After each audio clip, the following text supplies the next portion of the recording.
Did you become homeless or something? At the high school reunion, a classmate sneered at me, who had grown up poor in a single-parent family. Homeless, that seems like an exaggeration. Even after more than 20 years since graduation, he still says such things. I glare at him in anger, but he doesn't care. His father became a bank president, and he's an executive himself. He boasts that he's going to be the next bank president. Listen, things have changed since our school days. I ain't someone you can just shoot the breeze with anymore. I ain't looking to be associated with sketchy, broke folks like you for life. Seeing him laughing loudly, I lost my patience. I don't want to deal with you either. You've ruined the reunion. Oh, is that so? Then I'll cancel my account, I said dismissively, and take out my phone to contact my wife. My classmate keeps laughing at my words, but that will only last for now. You probably don't know the tremendous effort it took for me to get here. I'll make him realize my hardships are no joke. My name is Jason Davis. My parents divorced when I was young, so I only remember living with my mom.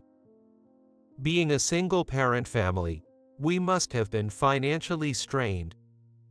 My mom worked multiple jobs, sparing no time for sleep, a sight that is still etched in my mind. Yet, she always managed to smile and treat me kindly, despite being exhausted from work. As I grew up, I focused more on my studies, thinking I wanted to get a good job and provide a more comfortable life for my mom. Thanks to that effort, I enrolled in the advanced placement courses at a prestigious private high school. The school was filled with academically excellent students, and I think most of them were financially well off. However, I was admitted as a scholarship student due to my high scores on the entrance exam, and my tuition was waived. You're a scholarship student, huh? Figures. That's why you seem so poor. This school isn't meant for poor people like you. What? Oh. Me, seem poor? His words left me speechless, shocked at such harassment. I wonder where he found out I was a scholarship student to harass me like this. Indeed, I was admitted to this school because I was selected as a scholarship student, and my tuition fees were waived. Oops, there you are. Gotta be careful around you. Don't want your poverty rubbing off on me. He approached me on purpose only to say such cruel things. At first, I was shocked and hurt, but gradually I learned to ignore it, probably because I made some genuine friends. Jason, being a scholarship student is impressive, man. Those guys are just jealous because they can't compete. Don't mind them. It's jealousy, huh? Yeah, jealousy. Even I get envious of your good grades sometimes. Really? Well, I forgive you because your handwriting sucks, you know.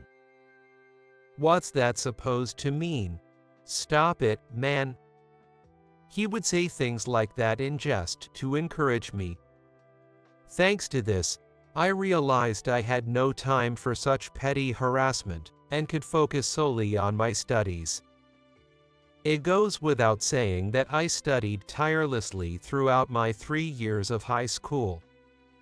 The school, with its high tuition fees, provided the best environment for studying, offering challenging courses and surrounded by other talented students, which was a great motivator. Over 20 years have passed since then, and during that time, I've married and had children. My mother is also doing well. Then one day, an invitation to a high school reunion arrived. I had completely forgotten about my high school days, but looking at the invitation, I felt a wave of nostalgia. I hesitated at first, but I decided to go because I wanted to see how my friends, whom I hadn't met in a long time, were doing. On the day of the reunion, I was quite nervous as I headed to the venue. Long time no see. What have you been up to since then?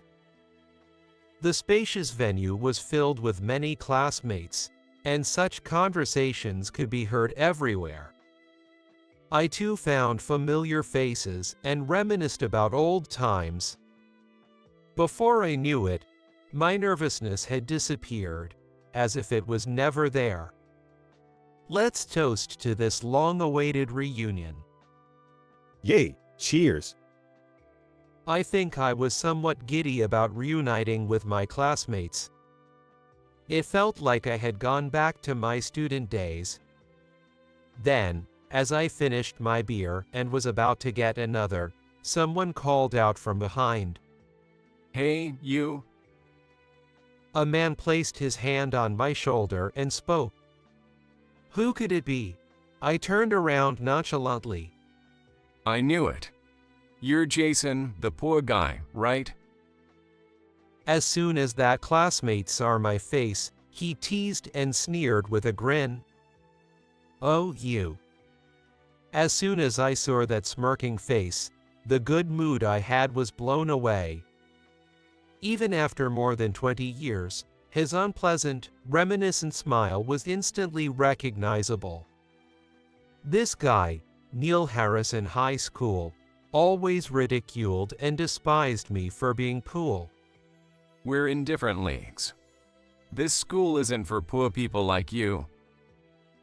He would always say, looking down on me with a snort. That voice still sticks in my ears. Neil prided himself on his father being an executive at a major bank, often saying he would be the future bank president. After graduating high school, it was rumored among our classmates that Neil got into a prestigious private university through his parents' connections. When I saw the reunion invitation, I felt nostalgic and wanted to go, but then I hesitated because of Neil. I wanted to reunite with old friends, but the thought of meeting this man, who looked down on me for being poor in high school, was daunting. You actually showed up at the reunion, huh? I thought I was finally free of poor people like you after graduation. To think I'm meeting you again, unbelievable. Even after more than 20 years since graduation, he still taunts me.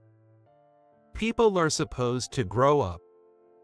I felt a mix of surprise and disbelief at Neil, speechless. But Neil didn't care about that at all, and he continued to add insult to injury. What are you doing now?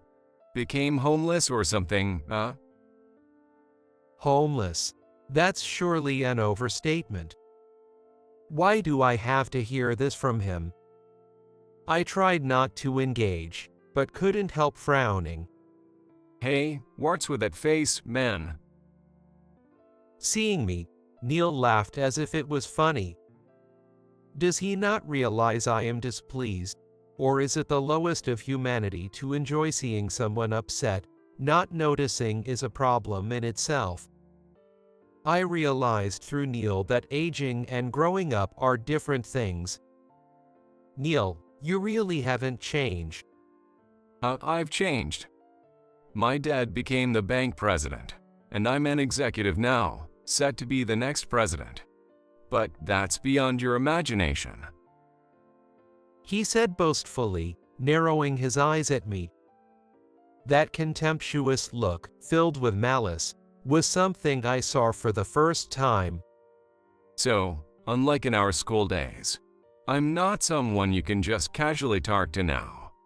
I don't want to associate with shady poor people like you, let alone see your face.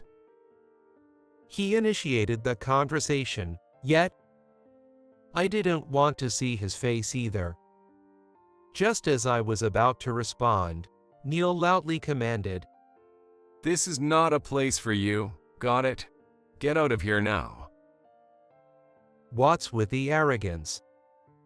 Memories of being ridiculed and looked down upon in high school, and the sight of my mother working hard, flashed through my mind, fueling my anger beyond control.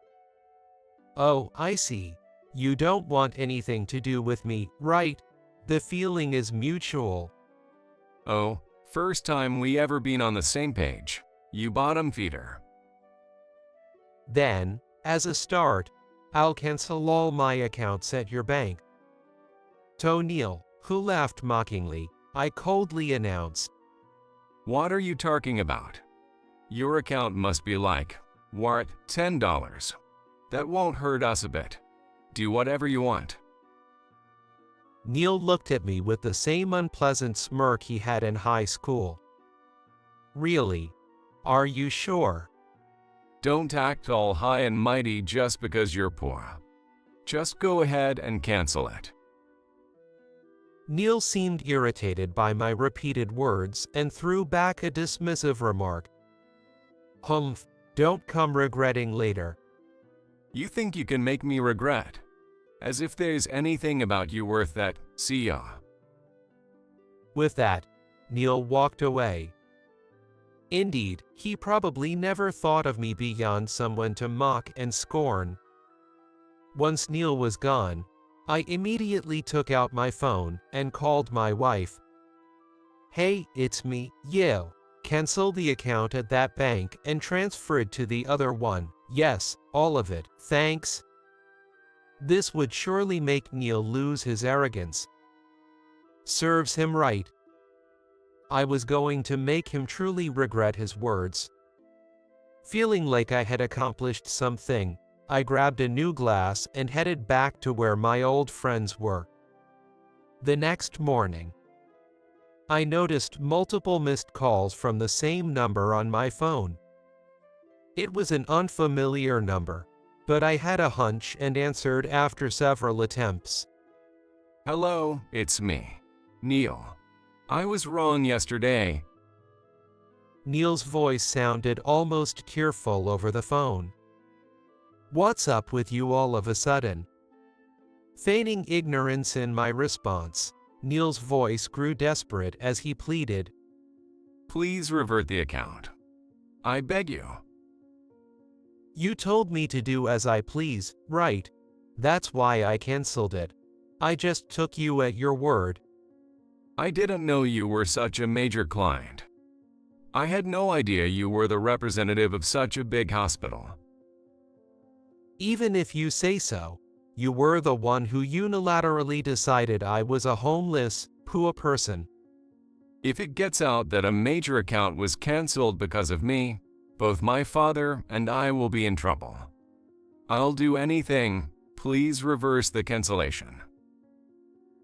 Well, too bad, but I've already transferred the account to another bank, just as you wished. You and I have nothing to do with each other now. How about that? Feels good, right? Seeing Neil flustered and continuing to plead amused me. Did he really think I would just easily revert the cancellation of an account? That's incredibly naive.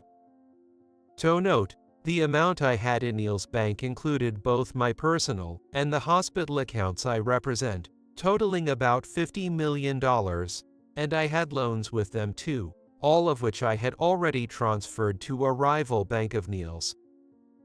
After high school, I was recommended for medical school, received a scholarship, and became a doctor. After graduating, I worked in pediatric medicine and gained recognition through various research achievements. During that time, I met my current wife, who was working as a doctor in the same pediatric ward, and we got married. I became the young representative of the hospital, filling in for my Phil, the director, who was ill. Hey, please don't cancel it. Neil was still pleading over the phone. Neil, do you even understand why I canceled the account?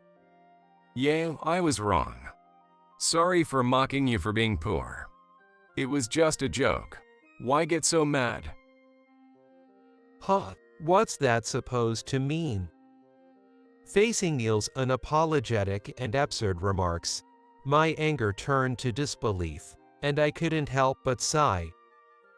What does he mean by a joke? He's really messing around. To belittle and mock me for being poor, and then claim it was all just a joke. After more than 20 years since high school, you still don't get it. I will never do business with a bank that has people like you. Goodbye. Hey, wait a minute. I could hear Neil's voice from the phone, but I ended the call. I became a doctor thanks to scholarships and immense effort, something I earned through incredible hard work. It felt as though even that was being dismissed as a joke. I was confident my decision was right. Later, when I met with my current bank's representative, Neil's name came up. Regarding Neil, it became known within the bank how he treated you, causing significant damage to the bank. As a result, he was demoted from executive position and transferred to a subsidiary as a regular employee. It was clear that Neil would never become a president. The other bank is also not doing well financially, according to internal reports. It was good that you switched to our bank early. The representative shared that with me. Neil probably never had to struggle financially in his life. That's why I think he could mock me as poor and then casually claim it was all just a joke. Despite working in a bank, he never understood the value of money. It's unfortunate that he never realized such things before. Hello. On a whim, I made a call. Mom, yo, I'm good. Can the kids and I come over this Sunday? Great, see you then. I arranged to take the kids to visit my mother's house on my next day off. She now lives in a slightly larger apartment than the one we used to live in, as she prefers not too large spaces. I thought about asking my wife if she could get time off. Images of my wife, kids, and my hard-working mother came to mind. Now that I have more money than most, I plan to live a disciplined life, taking Neil as a cautionary example.